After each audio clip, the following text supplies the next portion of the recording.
Sir ऐसा आ जाओ उधर से जाने दो ना। जनाब अजीम इनकलाब साहब का इस्तकबाल किया जा रहा है।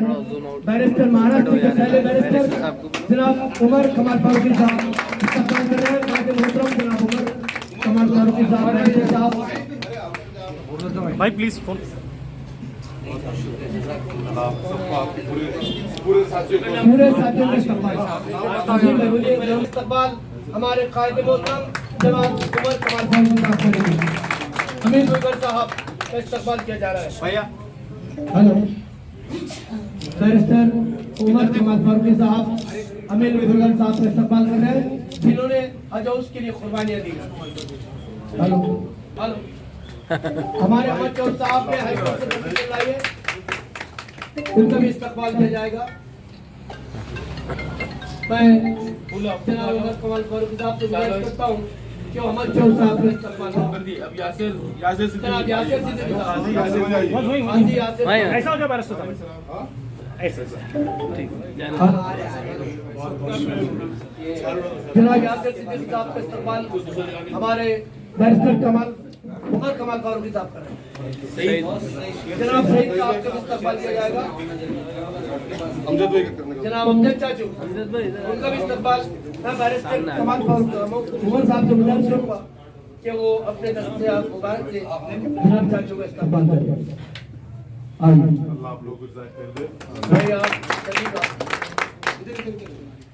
यही आ जाओ बीच में आ जाओ इधर आ जाओ।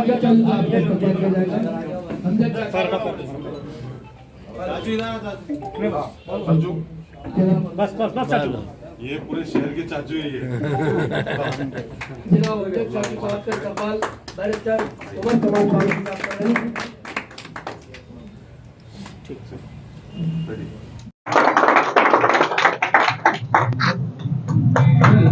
और ये प्रोग्राम अचानक फिक्स हुआ।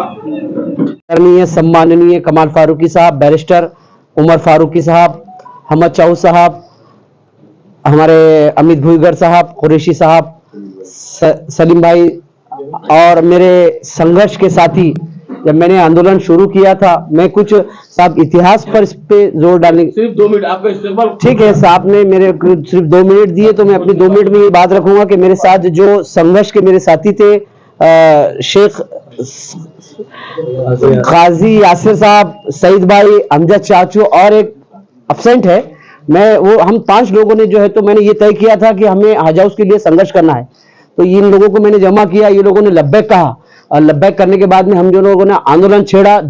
इसके ऊपर 10 दिसंबर 2012 को ये आंदोलन हमने डाला था और 18 दिसंबर 2012 को इसको समाप्त हुई और उसके बाद में नागपुर अधिवेशन में 19 तारीख को इसका डिक्लेरेशन आया।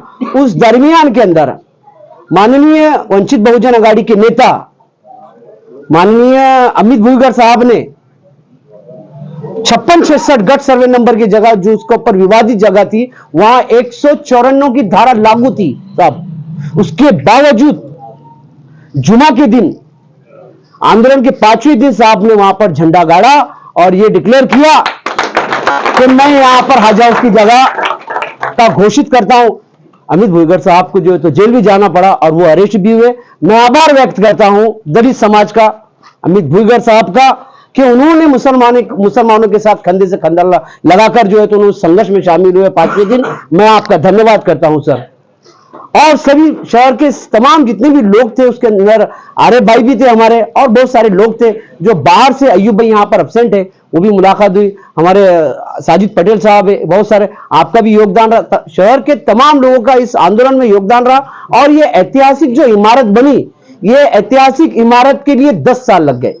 अफसोस की बात है कि मुस्लिम समाज, जी मुझे ठीक डिटेल में नहीं जाऊंगा, जी मैं बहुत बहुत शुक्रगुजार हूं कमाल फारूकी साहब का कि उन्होंने मुझे बोलने का मौका दिया। मैं आप सभी का शुक्रगुजार हूं कि आपने मुझे इज्जत नवाजी। जज़ाकुमुल्लाह खैरन कसीरन। आज हज हाउस के लिए जो लोगों ने हज हाउस के लिए लड़ाई लड़ी, उन सबको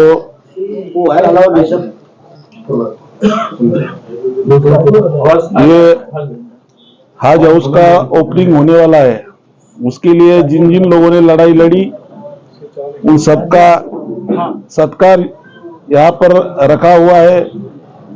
और जो सत्कार जिन्होंने रखा वो हमारे कमाल फारूकी साहब, हमारे बैरिस्टर उमर फारूकी साहब, हमद चौस जिन्होंने उपोषण करे, हमारे आजिम इनकलाब जी, कुरैशी साहब, यहाँ पर जमा हुए सभी मेरे भाई पत्रकार, सभी हमारे बड़े बुजुर्ग, जिस टाइम हज हाउस का मसला चालू था और इन लोगों का उपोषण कलेक्टर ऑफिस के सामने चालू था, और मैं उस उपोषण को भेंट देने के लिए गया और मैंने देखा कि हज हाउस का जो आंदोलन है ये काफी सालों से चल रहा है। और मैंने एक सोचा कि जैसे डॉक्टर बाबा साहब अम्बेडकर के विद्यापीठ के नाम देने के लिए 17 साल लगाए, हजारों लोगों की उसमें जान गई, दंगे हुए, हर आंदोलन के बाद गांव-गांव को, झोपड़िया को दलितों के जला दिया जाता था। एक बहुत बड़ा संघर्ष हुआ और फिर डॉक्टर बाबा साहब अम्बेडकर का नाम ये मराठवाड़ा विद्यापीठ को 17 साल के बाद संघर्ष करने के बाद मिला। मुझे ऐसी लगा कि हमारे लोगों ने इतने साल संघर्ष करने के बाद नाम मिला, तो मेरे दिल में एक बात आई कि इतना ज्यादा बड़ा संघर्ष करने के बाद अगर ये मिलता है तो क्या फायदा।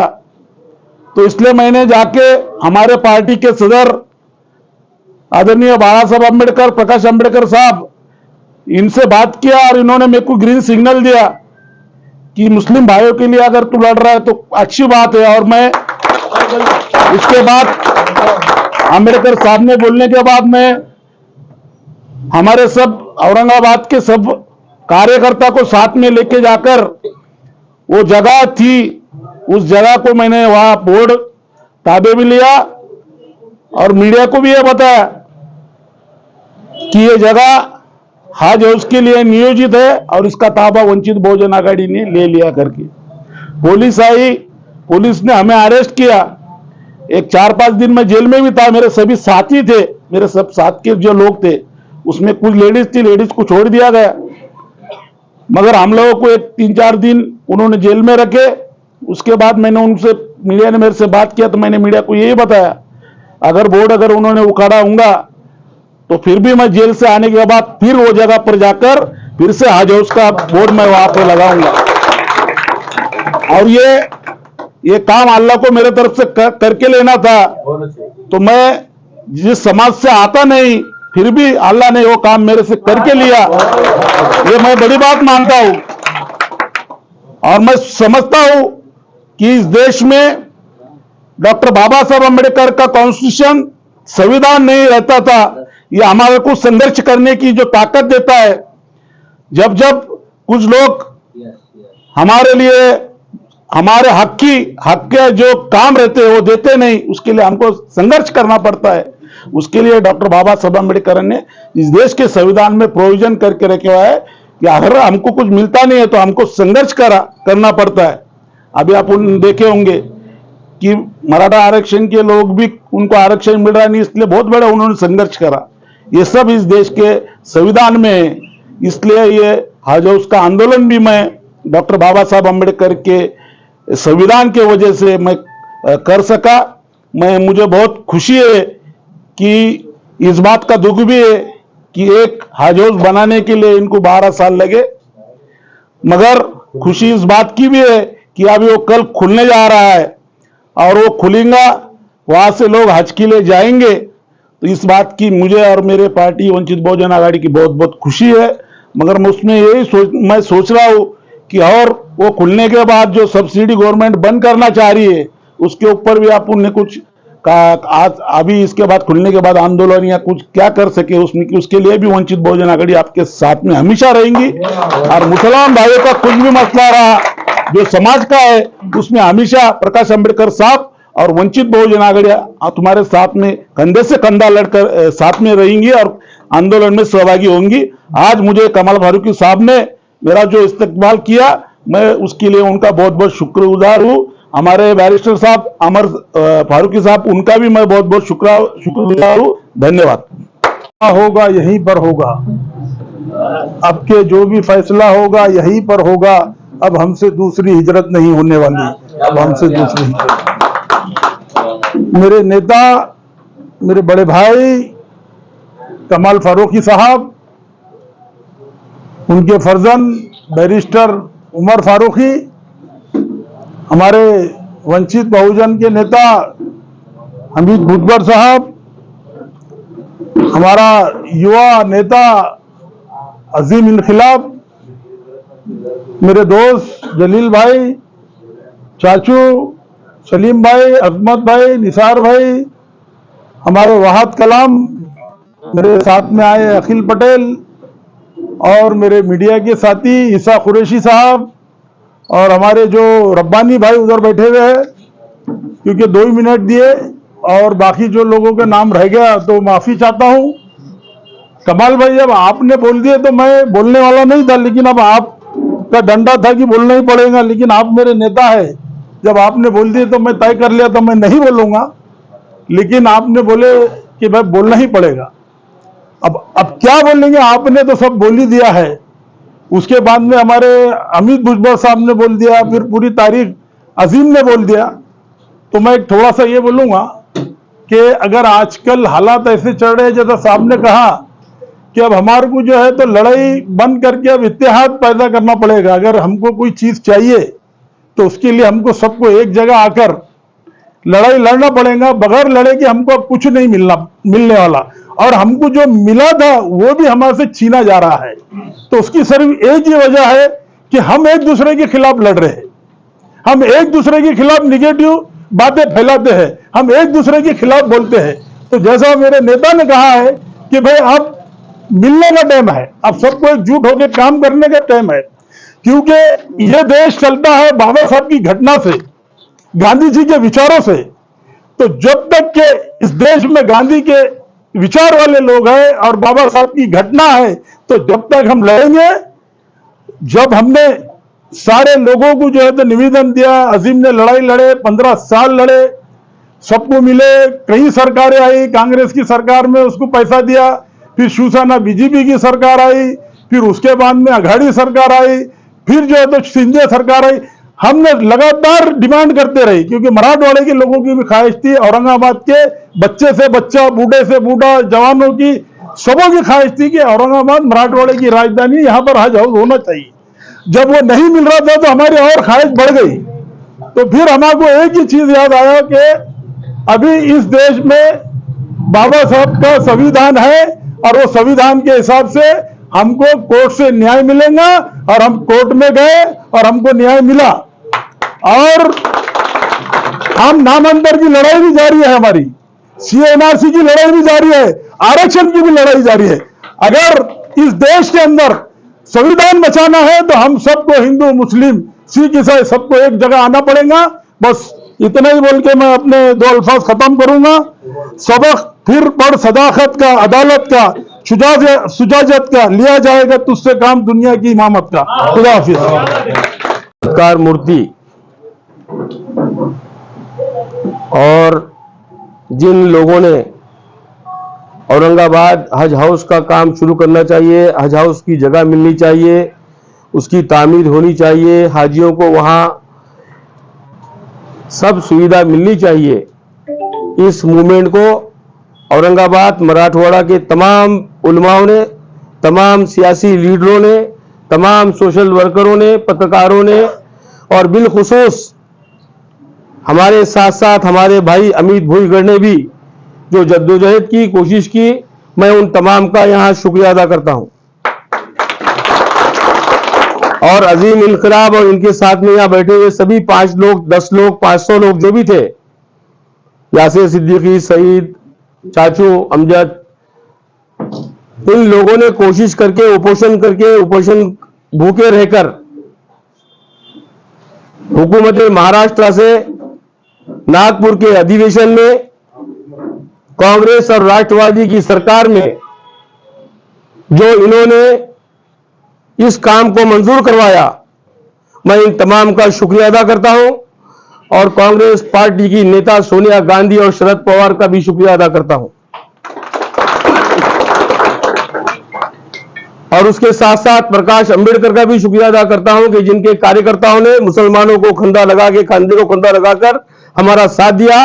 मैं प्रकाश अंबेडकर साहब और अमित भोईगढ़ का भी शुक्रिया अदा करता हूं, इसलिए कि यहां पर जगह लेने के लिए, जगह मांगने के लिए, जगह छीनने के लिए हमको जद्दोजहद करना पड़ी, हमारा हक हासिल करने के लिए। वो भी इस हक को हासिल करने के लिए उस मैदान में हज हाउस का बोर्ड लगाने वाला हमारा भाई अमित भोईगढ़ खड़े होता है और भोईगढ़ वहां पर कब्जा करता है, उसको पुलिस जेल में डालती है, जेलों के सलाखें बंद करती है और वो जेल में जाने के बावजूद हिम्मत नहीं हारता, आज तक हमारे साथ खड़ा हुआ है। हम उसका इस्तकबाल करते हैं। अजीम ने भूखा रहा, इन्होंने झंडा लगाया, काम मंजूर हो गया।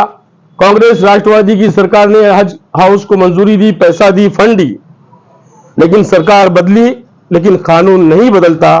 बदकिस्मती है कि हमारी सियासी लीडरान ने, चाहे वो सत्ता में हो या अपोजिशन में हो, उन्होंने इतना जल्द काम नहीं किया कि वो हज हाउस खुल जाए।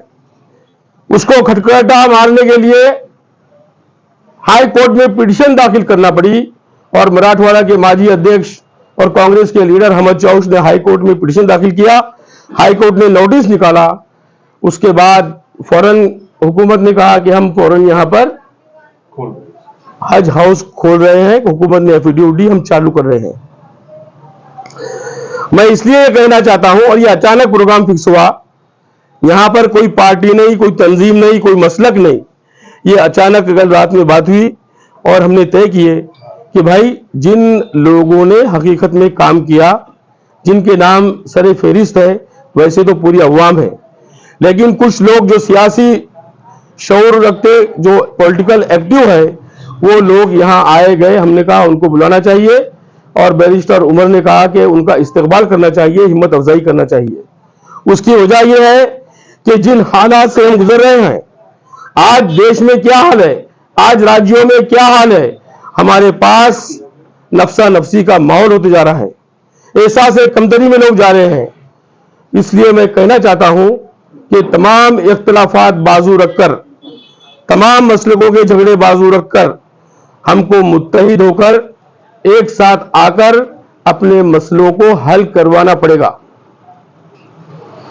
और ये हज हाउस का मसला तो हल हो गया, लेकिन बहुत सारी सुविधाएं, बहुत सारे काम, अक़लियतों की बहुत सारी स्कीमें बंद की जा रही है, बहुत सारे स्कीमात के साथ साथ जुल्म और सितम के काम चालू है। अभी एनआरसी, सीएए, ये 8 रोज 10 रोज में ऐलान होने वाला है। इसको हमको फाइट करना है, हमारे डॉक्यूमेंट्स तैयार करना है, हमको अपने मसाइल खुद हल करना है। इसलिए ये वक्त तनकीद का नहीं है, ये वक्त आपसी झगड़ों का नहीं है, ये वक्त मुत्तहिद होने का है, अक्ल से काम करने का है। और डॉक्टर बाबा साहब अंबेडकर ने जो हमको अधिकार दिया, उस अधिकार के मुताबिक अल्लाह रसूल के अहकाम की पाबंदी कुरान मजीद पर अमल करके हमको अपने हक लेना है, छीनना है, तो आप कामयाब रहेंगे। अगर हम आपस में छोटी मोटी बातों पे नाराज होंगे, इख्तिलाफात हमारे बढ़ेंगे, तो ये समझिए कि अल्लाह हाफिज है। इसलिए मैं आज के इस प्रोग्राम में ज्यादा वक्त नहीं देना चाहता हूं, लेकिन जिन जिन लोगों ने हज हाउस के लिए काम किया, उर्दू यूनिवर्सिटी का मसला बाकी है, उर्दू के साथ साथ माइनॉरिटी की स्कॉलरशिप बंद है, तालीमी निजाम में सारा डिस्टर्ब किया जा रहा है, बहुत सारे मसाइल हैं, उसकी गुफ्तगू मुझे आज करनी नहीं है। अभी हमको इसके बाद एनआरसी और सीएए पे जाना है। इसलिए इख्तिलाफात बाजू रखिए, झूठी गलत अफवाह पे ध्यान मत दीजिए, मुत्तहिद होइए, पढ़िए, ईमानदारी के साथ एक दूसरे का अदब करिए, बड़ों की इज्जत, छोटों से शफकत मोहब्बत करिए। और यहां पर आने वाला वक्त बहुत कठिन है, इसलिए मैं चाहता हूं, नौजवान यहां बहुत ज्यादा है, कसीर तादाद में, मैं ये चाहूंगा कि आप तालीम की तरफ ध्यान दें, गलत चीजों से बचे, बुरे कामों से बचे, और अपने इख्तिलाफात बाजू रखकर हमको यहां पर तरक्की की तरफ जाना है। और जो हज हाउस का काम किया गया, जिनमें तमाम लोगों ने साथ दिया, मैं उनका शुक्रिया अदा करता हूं। और यहां पर बहुत मुख्तसर में मैं कहूंगा कि जो लोग बैठे हुए हैं, ये बहुत मुख्तसर है, आपको 2-2 मिनट दिए जाते हैं, किसी पे तनकीद ना करते हुए मैंने क्या किया, मैंने अल्लाह के लिए किया। ये हज हाउस का मामला जो है ना, ये अल्लाह और बंदे का मामला है। नमाज पढ़ते ये अल्लाह बंदे का मामला है, ज़कात देते अल्लाह बंदे का मामला है। ऐसा जो आपने किए ये अल्लाह और बंदे का मामला है। इसका अगर आपको अजरवा चाहिए तो मैंने क्या किया, कुछ नहीं किया, ये मेरे से अल्लाह ने काम करवाया। ये दुआ करिए और बगैर किसी सियासी पार्टी पर तनकीद करे, बगैर किसी को बुरा बोले, मैं गलत हूं तू अच्छा है या तू अच्छा है मैं गलत हूं, इसकी जरूरत नहीं है। सब जानता है अल्लाह, बंदे भी जानते। हमारे आमालों की वजह से ऐसे लोग मुसल्लत हो रहे हैं। हमको अपना खुद का मुहासबा करना है।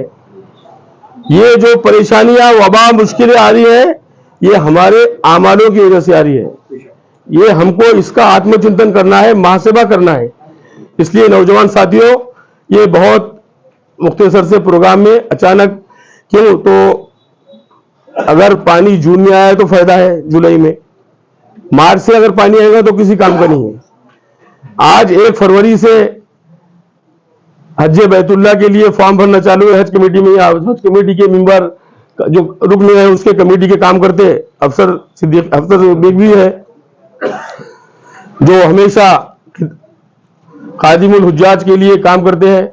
फैयाज सेठ है, अजमत भाई है, फैयाज भाई देवलई वाले आए हुए हैं, रब्बानी है यहाँ पर, अजमत भाई है, फरत है, इरशाद है, काजी शारिक है, काजी शारिक दूसरे भी है, अकरम भाई है, हाजी ईसा कुरैशी जमीयतुल कुरैश के सदर है, जमील भाई है कांग्रेस के लीडर। हमने कोई पार्टी के लोगों को मदऊ नहीं किया, ना पार्टी का प्रोग्राम रखा। हमने कहा जो लोगों ने खिदमत की उनको उसका मुबादला, एक फूल का हार और एक शाल, वो भी मुझको पसंद था, मैंने बुलाया।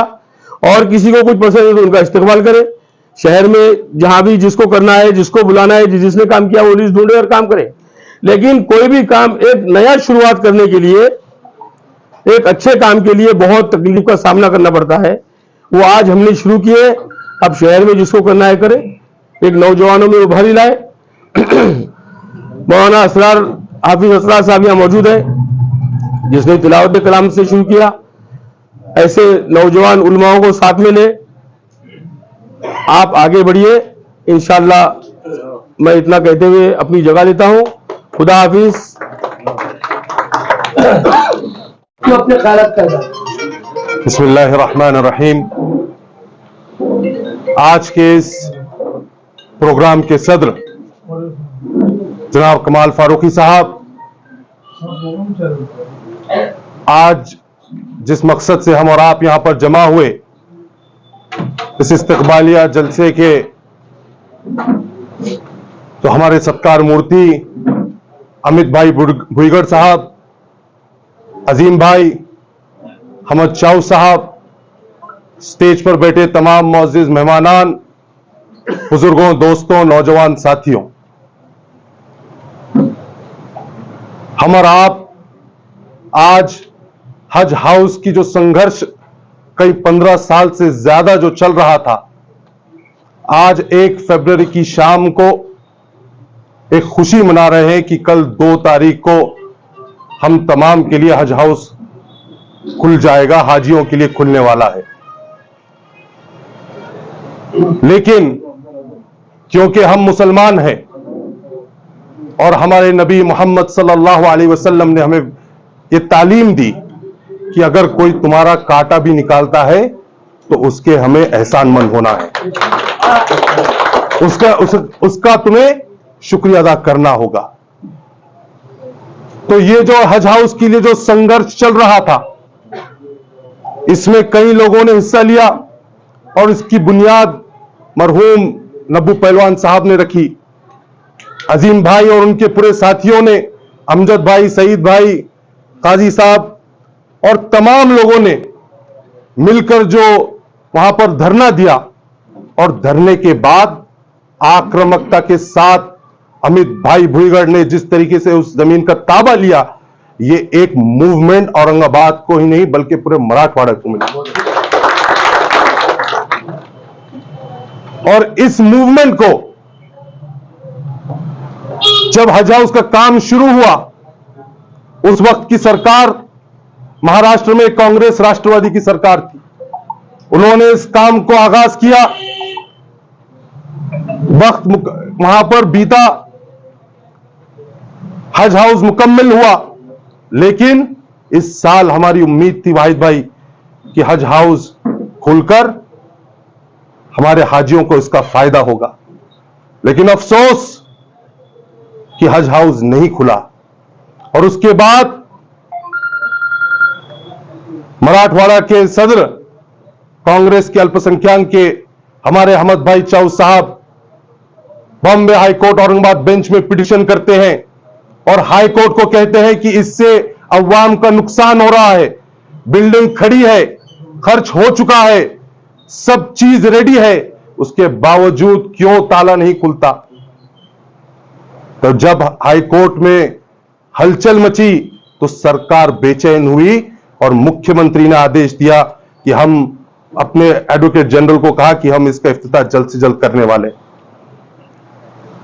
तो ये जो सफर रहा, ये सफर हम सबको एक मैसेज देता है कि पहले हम मोहब्बत और खुलूस से कोशिश करें अपने हक मनवाने के लिए, लेकिन अगर आपको मोहब्बत और खुलूस के साथ, दियानतदारी और ईमानदारी के साथ आपके अधिकार नहीं दिए जाते हैं, तो जिस तरह अमित भाई ने कहा, डॉक्टर बाबा साहब अंबेडकर के संविधान ने आपको अधिकार दिया है कि आपके अधिकार अगर कोई नहीं देता है तो उसे छीन कर लेने की ताकत पैदा करना पड़ेगी।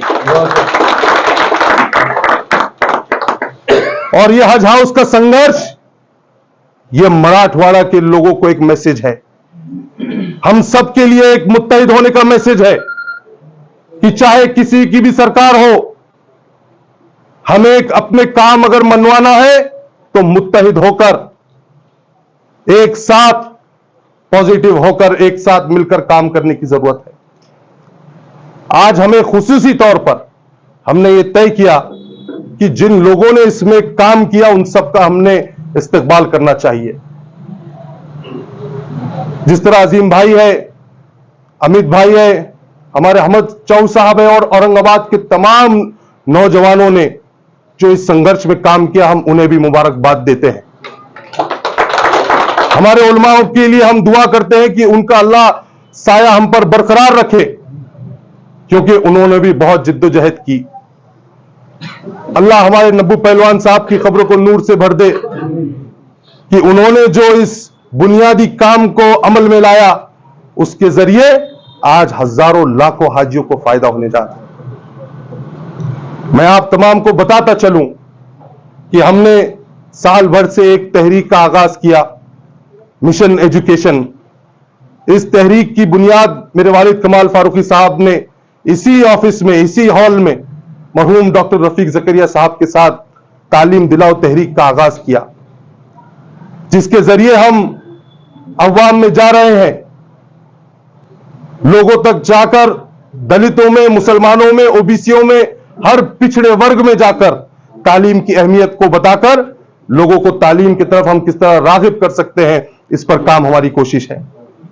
आज हज हाउस की बिल्डिंग ये हाजियों के लिए साल में एक बार इस्तेमाल में आएगी, उनकी ट्रेनिंग के लिए इस्तेमाल आएगी, लेकिन हमारी सरकार से अपील है, यहां पर तमाम लोग संघर्ष योद्धा है और हम सबको चाहिए मिलकर कि हम एक तहरीक का आगाज करें कि हज हाउस में हमारे नौजवानों के लिए, जो बच्चे पढ़ना चाहते हैं, यूपीएससी एमपीएससी में आगे बढ़ना चाहते हैं, उनके लिए स्टडी सेंटर खुलना चाहिए और उनको फायदा मिलना चाहिए।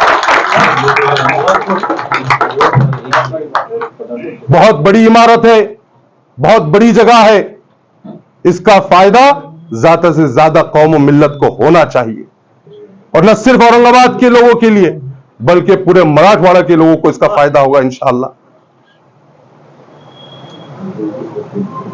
हम अक्सर देखते हैं कि मौलाना आजाद फाइनेंस कॉरपोरेशन में बच्चे जब स्टडी के लिए, लोन के लिए जाते हैं तो उन्हें भी बंबई में जाना पड़ता है, लेकिन हमारी हुकूमत से अपील रहेगी कि इस हज हाउस में मौलाना आजाद फाइनेंस कॉरपोरेशन के एक सब ऑफिस भी आना चाहिए, जिसका फायदा हमारे नौजवानों को मिलेगा।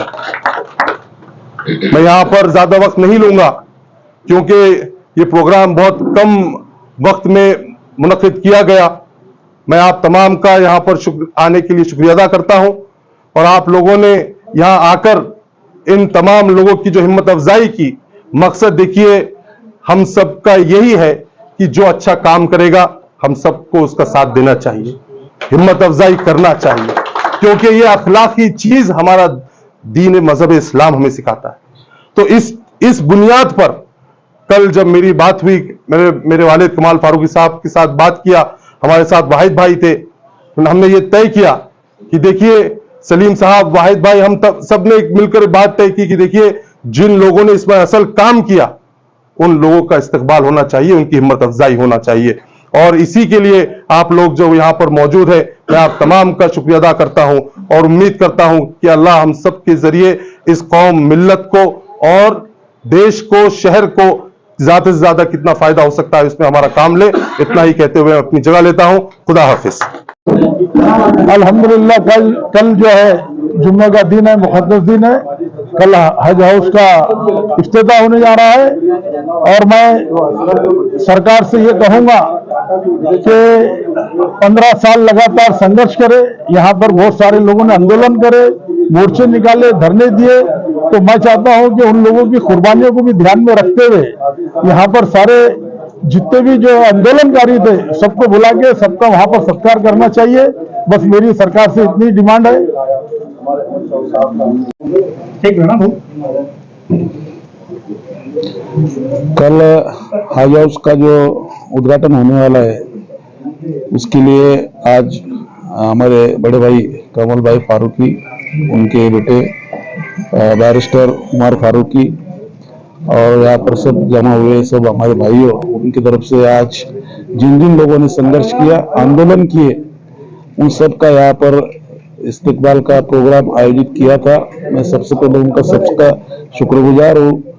और 2012-13 में हमने जो आंदोलन किया था, वंचित बहुजन आघाड़ी ने भी पूरी ताकत के साथ मुस्लिम भाइयों के साथ खड़ा होकर आदरणीय बाबा साहब अम्बेडकर, हमारे जो कायद है प्रकाश अम्बेडकर साहब, उन्होंने हमको इजाजत दी थी और मुस्लिम भाइयों के लिए हमने भी लड़ना चाहिए।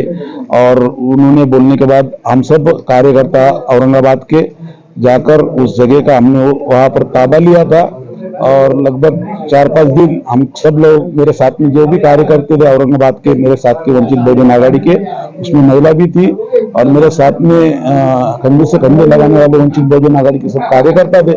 हम सबको उस टाइम जेल में भी जाना पड़ा और हम जब जेल में थे जब आर पाटिल साहब, स्वर्गीय आर पाटिल साहब, उन्होंने घोषणा की मीडिया में नागपुर विभागीय अधिवेशन में और हज हाउस की मंजूरी दी। उसके बाद हम छुटकर आने के बाद इधर कांग्रेस के राज्य में काम को शुरुआत हज हाउस की गई और काफी टाइम के बाद, एक 10-12 साल के बाद हज हाउस का ओपनिंग होने जा रहा है। इस बात की हम सबको खुशी है कि हमारे सब मुस्लिम भाई हज के लिए यहाँ से जाएंगे, मराठवाड़े में से सब हमारे भाई यहाँ से हज के लिए जाएंगे और हमने जो आंदोलन किया वो सब हमारे भाइयों के लिए किया था।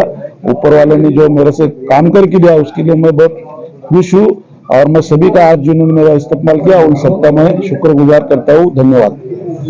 उस संघर्ष के लिए जिन लोगों ने काम किया उन तमाम का इस्तकबाल करने के लिए हमने आज जुना बाजार में यहाँ पर इस्तकबालिया प्रोग्राम मुनक्किद किया।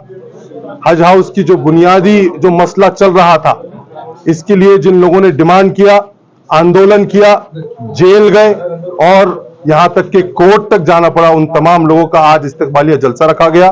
खुसूसी तौर पर यहाँ पर जो औरंगाबाद में एक बहुत बड़े लेवल पर धरना चला, उसमें हमारे अजीम भाई और उनके पूरे तमाम साथी, अमजद भाई, सईद साहब, सिद्दीकी साहब, अयूब भाई और जिन्होंने आक्रामकता के साथ इस जमीन का ताबा लिया, हमारे बड़े भाई अमित भाऊ बुईगढ़ साहब, और कोर्ट से जिसने अपनी पिटीशन दाखिल करके सरकार को हलचल कर सरकार से इस काम को करवाने का काम जो शुरू किया, हमारे अहमद चौध साहब का, इन तमाम लोगों का हमने इस्तकबाल रखा था। आज हम इसके जरिए, इस प्रोग्राम के जरिए इत्तेहाद का मैसेज दे रहे हैं और हम सबसे अपील कर रहे हैं कि हम सबको चाहिए कि हम किस तरह पॉजिटिवली कौम और मिल्लत के मसलों को हल कर सकते हैं। इस पर एक प्लेटफॉर्म पर आने की जरूरत है और ज्यादा से ज्यादा कोशिश करने की जरूरत है कि हमारे अवाम को इस हज हाउस का फायदा किस तरह हो सकता है। हमने मांग की है सरकार से कि स्टडी सेंटर इस हज हाउस में जो बच्चे एमपीएससी, आईएएस, आईपीएस के लिए तैयारी करेंगे उनके लिए एक स्टडी सेंटर का भी यहाँ पर ऑफिस, यहाँ पर एक सेंटर खुला होना चाहिए और इसी के साथ साथ मौलाना आजाद फाइनेंस कॉर्पोरेशन का भी सब ऑफिस इस हज हाउस में आना चाहिए। ऐसी हमारी डिमांड है।